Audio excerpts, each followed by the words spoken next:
tu deviens maman, c'est de ne pas oublier qui tu es. Bienvenue dans le 5e épisode de Entre Popote et Lessive, un podcast rendu possible grâce à Parentia avec Julie Taton et Aline, notre experte sage-femme. Ça y est Julie, t'es rentrée à la maison avec ton bébé, ton premier bébé, Côme. Tout te semblait facile ou ça a été compliqué? C'était l'angoisse totale. J'ai demandé à ma maman d'être là, de venir. Mon homme me dit, mais non, c'est notre cocon, c'est notre moment. On va trouver nos marques, fais-toi confiance. Et lui était très, très en sécurité. Enfin, pas en sécurité, mais très en confiance par rapport à ce que je pouvais faire et comment je pouvais gérer. Moi, j'étais complètement paumée. Bon, en plus, comme j'avais expliqué dans un des podcasts précédents, ça s'était mal passé l'accouchement. C'était assez difficile. Donc, j'avais perdu un petit peu mes repères, ma confiance, parce qu'on était tellement avec plein de questions et d'interrogations par rapport à la santé de Côme aussi, que du coup, je suis vraiment devenue une espèce de petite maman louve, très en protection, très collée à mon bébé, beaucoup de câlins, beaucoup de bisous. Dès qu'il pleurait, hop, c'était le réconforter, le comprendre. Et ma maman me disait, laisse-le, il doit faire ses poumons. Je sais plus si c'était cette expression. Oui, c'est une ancienne expression. Ouais, il doit faire ses poumons. Oui, on est d'accord. Et moi, j'étais là, mais c'est horrible ce truc, maman. Donc, tu m'as laissé pleurer alors qu'il s'attend que j'avais besoin de toi. Et donc, bon, voilà, on en a rigolé. Mais c'est vrai que, voilà, moi, j'étais vraiment dans une espèce de découverte au taquet. Et j'ai vraiment fait appel, effectivement, aux sages-femmes, aux infirmières qui sont venues. J'ai appelé toutes les personnes qui pouvaient venir pour m'aider, pour me rassurer.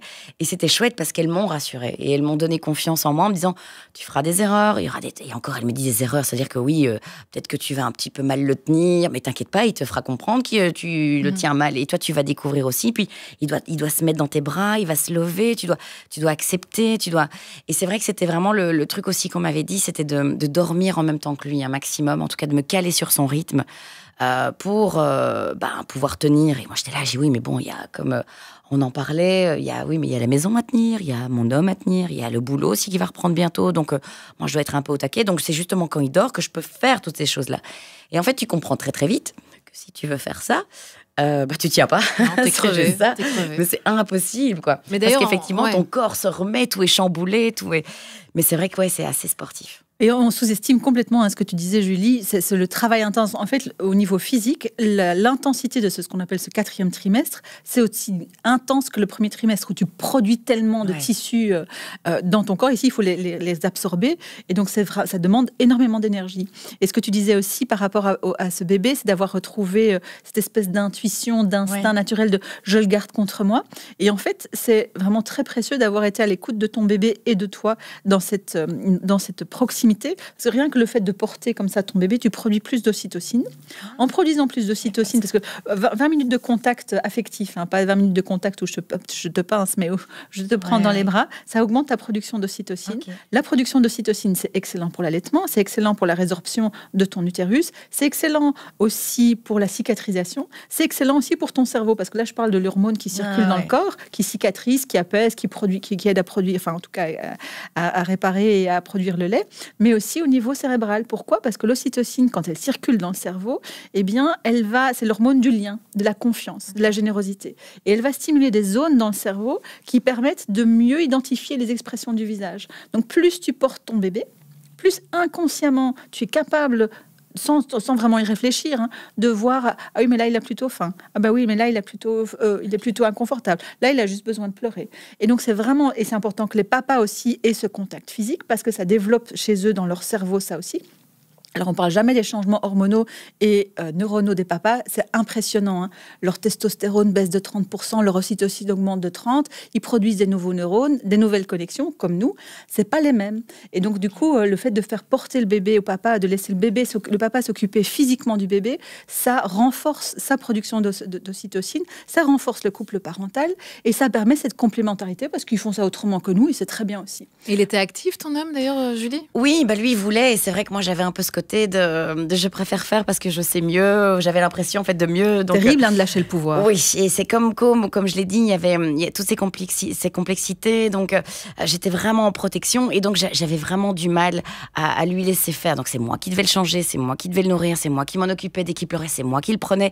Donc j'ai eu du mal. Et puis la vie a été un peu, on va dire, bien faite. C'est que mon travail a très vite repris et à ce moment-là, j'étais sur Paris et donc j'ai dû faire les allers-retours. Et donc j'ai été obligée, quand Côme avait 3 mois et demi, de le mettre à la crèche et alors c'est le terme aujourd'hui qui reste un peu, mais de l'abandonner, en tout cas de partir travailler et de le laisser à son papa. Et en fait, je pense qu'aujourd'hui, avec le recul, alors j'aurais été incapable de le faire avec Tao, et c'est ça qui est marrant, c'est qu'aujourd'hui je me dis non, on va reprendre le boulot et autant bosser pour... Non, c'est d'abord mon bébé, et pour en fait, comment j'étais dans un apprentissage, que c'était mon premier, et qu'à ce moment-là, ma vie professionnelle était très importante pour moi. Donc ça me nourrissait aussi, ça m'apportait aussi une satisfaction. J'avais ce besoin de me réussir, en tout cas professionnellement, pour me sentir bien. Et donc je me disais, si je suis bien, je serai bien avec mon bébé. Donc il y avait cet équilibre que je pensais qui était bon. Et je crois qu'encore aujourd'hui, il était adapté à ce moment-là, en tout cas. Lundi, je le déposais à la crèche. J'étais à Paris. Mardi, je faisais mon émission du soir. Je rentrais à minuit. Je m'occupais de Côme le mercredi matin. Je le redéposais à la crèche. Je repartais prendre mon Thalys et je rentrais le vendredi. Et puis je passais le week-end, donc du coup en famille. Donc je faisais des in-out, mais donc du coup, ça a laissé une place à son papa. Et je pense qu'en fait, au final, c'était pas mal parce que du coup, tous ces moments-là, il les a vécus et il a créé. Et je lui ai laissé par obligation une place parce que je pense que si j'étais restée à la maison, j'aurais pris toute la place. Et c'est super parce que justement de pouvoir avoir cette conscience de à quel point nous femmes aussi nous accrochons à notre pouvoir de mère, et qu'il y a une espèce de le pouvoir. On parle toujours de la surcharge mentale des femmes, mais est-ce qu'on est prête à lâcher le pouvoir? Parce que ça reste vraiment notre zone, notre territoire, et que de voir le papa qui fait ça un petit peu différemment, non, c'est pas. On devient affreuse, on devient des vraies mégères. Oui. Et donc, alors c'est un peu dommage que tu aies eu le sentiment d'abandonner ton bébé, mais quelque part en même temps, ça a permis de laisser la place au papa. Et je pense que c'est important pour les jeunes parents de se rendre compte qu'on est différents. C'est la mère qui allaite, pas forcément, c'est la nature qui a prévu ça. Et c'est très bien que le papa n'allaite pas. Il a tellement d'autres choses à faire, tellement d'autres choses à apporter à son bébé. Et de nouveau, on parlait de ces changements cérébraux. Plus on va le faire, et bien plus le papa va se perfectionner, entre guillemets, et l'enfant va avoir du plaisir d'être avec son père. Et plus l'enfant va avoir du plaisir, il va renvoyer des signaux positifs, y compris des hormones qui sont transmissibles. Plus le père va être valorisé dans son rôle, plus il va avoir envie de s'occuper de son bébé. Et donc, c'est vraiment important, nous, femmes, de lâcher ça et d'être dans ce vrai partage aussi au niveau de l'éducation. Et c'est comme ça aussi qu'au niveau de la charge mentale, on pourra se décharger un petit peu en disant, parce que le père va se sentir, ou le partenaire va se sentir plus impliqué. T'as allaité, toi, Julie? Non, moi, j'ai pas allaité parce que, comme c'était un peu compliqué j'ai essayé les 2-3 premiers jours, mais j'étais tellement dans un stress intense parce qu'on devait passer des IRM, on devait passer pas mal d'examens par rapport à son angiome qui, en fait, pouvait amener d'autres problèmes au niveau neurologique, au niveau de son développement. Et donc, bref, on a eu 2 années d'examens intenses. Voilà, donc en fait, j'étais vraiment pas détendue. J'ai essayé un peu, ça venait pas, ça m'a stressée. Et donc, gentiment, ils m'ont dit, écoutez, voilà. Vous mettez pas la pression. Voilà. J'ai l'impression que c'est un stress pour les jeunes mamans, l'allaitement. C'est un stress sans l'être, parce que de nouveau, c'est comme pour accoucher, c'est comme pour être enceinte. On est faite pour ça, la plupart d'entre nous.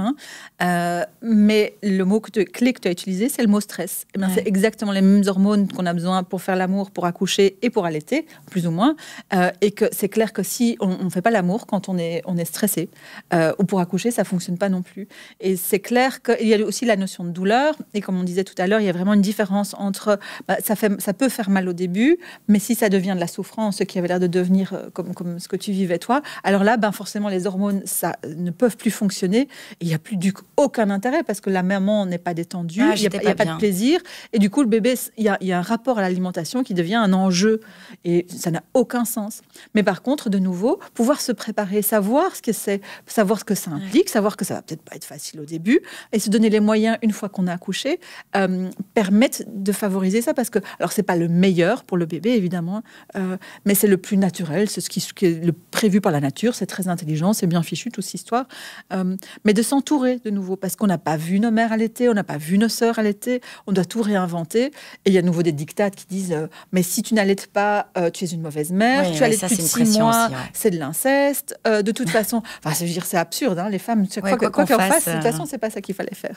Non, mais donc, vraiment de s'entourer, d'aller voir si vous avez des soucis, d'aller voir une consultante en lactation, d'anticiper avec votre sage-femme, et surtout de se faire soutenir dans les premiers jours, parce que c'est clair que c'est les premiers 15 jours qui vont être importants dans l'allaitement.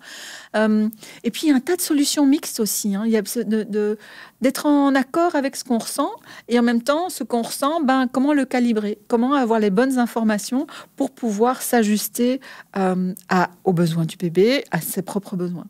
Ouais, c'est vrai. C'est vrai que toi, Julie, tu as recommencé à bosser très vite pour Taoé aussi. Hein. Tu as repris la radio assez rapidement. Est-ce que tu t'es sentie un peu jugée peut-être par d'autres mamans ? Oui, il y avait un peu ce regard en disant, mais enfin, pourquoi tu retravailles surtout pour Com, parce que Taoé, à la limite, c'était la radio, donc les après-midi, j'étais à la maison, enfin, on peut quitter avant midi, enfin, j'avais un rythme quand même assez cool, même si c'était quand même assez éprouvant parce que je me réveillais, du coup, pour aller travailler, puis, donc c'était assez intense, mais c'était gérable, en tout cas. Et donc, du coup, je faisais des siestes les après-midi. J'ai adoré faire des siestes avec mon bébé. C'était un moment de pur bonheur. Donc non, c'était vraiment très, très chouette. Mais c'est vrai que tu te rends compte que dès que tu es enceinte et que tu portes donc la vie, il y a un jugement qui se met. On te juge si tu fais trop de sport, si tu fais pas assez de sport, si tu te reposes pas assez, si tu travailles de trop, si t'en fais trop, si t'en fais pas assez, si tu grossis trop, si tu grossis pas assez. Puis quand tu accouches, là il y a pas de jugement parce qu'en fait tu fais tout ce que tu peux et puis on y va. Voilà, on te demande juste de sortir, vas-y, allez hop, on sort le gigot du four et on est bon. Mais c'est après que effectivement tu reviens dans une zone où on te dit ah oui tu fais ça comme ça, moi je faisais pas comme ça, moi je ferais ça comme ça. Oui mais il faut peut-être mieux faire ça. Et en fait, c'est très compliqué. Et c'est ce que tu disais, Aline. Le truc qui est le plus compliqué, je pense, quand tu es maman, quand tu deviens maman, c'est de ne pas oublier qui tu es. Et en fait, d'être en accord avec toi, avec tes fragilités, avec tes angoisses, avec tes pressions. Et moi, c'est vrai que à l'époque donc de Com, comme il y avait toute cette angoisse par rapport à sa santé, je ne me sentais absolument pas prête et j'avais pas envie de commencer à stresser pour est-ce qu'il va grossir assez, est-ce que je vais donner assez de sein, est-ce que j'ai donné assez, il va se réveiller. Et j'aimais bien l'idée aussi que mon homme participe. Et donc de pouvoir me dire que moi je vais aussi un peu me reposer parce que là j'ai pris un peu un choc. Ça a été un coup quand même. Et c'est à ce moment-là, quand il est né, en tout cas, j'étais pas sortie comme aujourd'hui d'affaires, on va dire. Donc, il y avait beaucoup de stress par rapport à ce qu'on m'avait dit. Enfin, voilà, on m'a tout sorti dans le premier rendez-vous. Crise d'épilepsie possible, malformation, blablabla. Enfin, je vous ai pas des détails. Mais donc, du coup, j'étais tellement comme ça que je me suis dit, ah non. En fait, je vais un peu déléguer. Donc, mon homme va faire les biberons et on va faire une nuit sur 2. Et c'était très chouette parce qu'on a trouvé un rythme tous les deux où, en fait, j'entendais naturellement mon bébé qui pleurait parce qu'il était entre nous. Et c'était chouette parce qu'on avait créé un petit rythme et un cocon.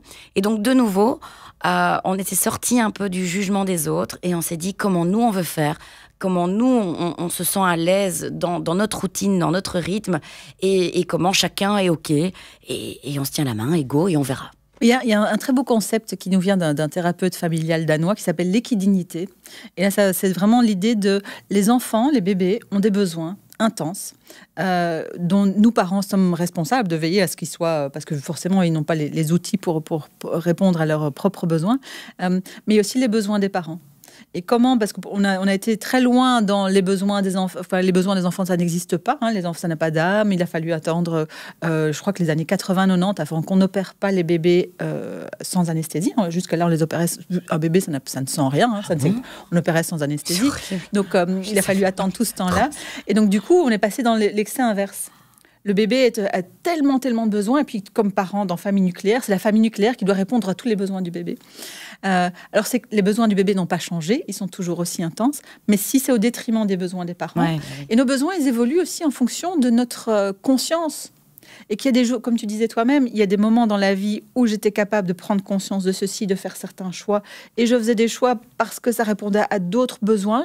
Quand je disais non à mon bébé, entre guillemets, hein, tu disais, je l'abandonnais, mais tu disais oui à d'autres besoins qui étaient les tiens.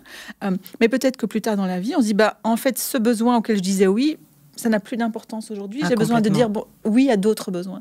Donc, c'est vraiment de trouver un équilibre à la fois, mais de conscientiser de nouveau à quoi je dis oui, à quoi je dis non. Et quand je dis non à quelque chose, ça répond oui à quoi. Et de faire la paix, parce qu'on peut pas répondre à tous les besoins, on peut pas répondre à tous nos désirs. Et donc, du coup, comment est-ce qu'on fait avec... faire la paix à l'intérieur en disant oui, d'accord, mais j'avoue que c'est parce que moi j'ai besoin de m'épanouir là pour l'instant, je suis désolée, tu es avec cette mère là pour l'instant, mais je fais de mon mieux parce que je sais que je dis oui à d'autres de tes besoins. Ouais. Mais ceci dit, ce n'est pas que ce que tu viens de dire, Aline, à mes yeux et à mon sens, c'est c'est pour la vie, en fait, comme ça. C'est se respecter soi, c'est se positionner, c'est s'écouter, et respecter naturellement la personne qui est en face, mais ne pas s'oublier, en fait, tout simplement. Et de se rendre compte qu'en même temps, c'est lié à nos besoins ou nos désirs sont liés aussi à nos angoisses. Ouais. D'abandon ou nos angoisses, nos besoins d'être reconnus par les autres. Et comment on joue avec ça? Comment on joue comme parents avec toute cette subtilité psychologique? Et on fait ce qu'on peut et on rame avec... On fait ce qu'on peut, exactement. C'est surtout ça. Bien, je propose qu'on termine sur ces belles paroles. Aujourd'hui, Julie, tu as 2 enfants, t'en profites au max, t'es heureuse, t'es rayonnante. Vraiment. Merci. Est-ce que tu vas t'arrêter à 2 ou un petit j'aimerais bien. Ouais, j'aimerais bien. Peut-être un petit troisième. J'ai vraiment pris tellement de plaisir et puis c'est tellement chouette de donner la vie et puis de les voir évoluer et puis oui, ça a toujours été une envie d'avoir une grande famille. Donc, écoute, on verra. Voilà. On verra ce que la vie nous réserve. Merci Julie, merci à toi, Chani, vraiment. Aline pour avec cet plaisir. échange entre filles et sans tabou. Entre Popote et lessive s'achève ici avec ce 5e épisode. Merci à la Caisse d'allocation familiale Parentia qui a rendu possible cette discussion. N'hésitez surtout pas à les contacter pour un paiement ponctuel de votre prime de naissance ou vos allocations familiales. Ils seront plus que ravis de vous aider et de vous accompagner. Rendez-vous sur parentia.be pour toutes les informations liées à l'administration familiale. Julie, Aline, je vous embrasse, je vous fais de gros bisous et encore un grand merci. Merci Aline et merci à toi Chani. Merci vraiment beaucoup. Parentia, près des parents dès les premiers instants.